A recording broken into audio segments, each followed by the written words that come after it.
साहब दिन के लइका लेके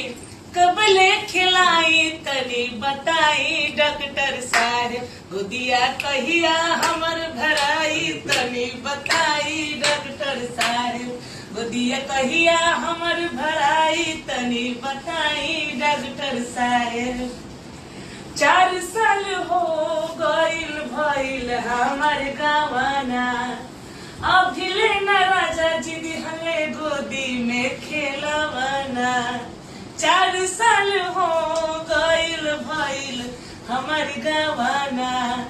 अभिले न राजा जी दिहनी गोदी में खेलवाना कि आसारा बदिल में कबले मामी कहाइब तनी बताई डॉक्टर साहेब कि आसारा बदिल में हमारा मामी कहा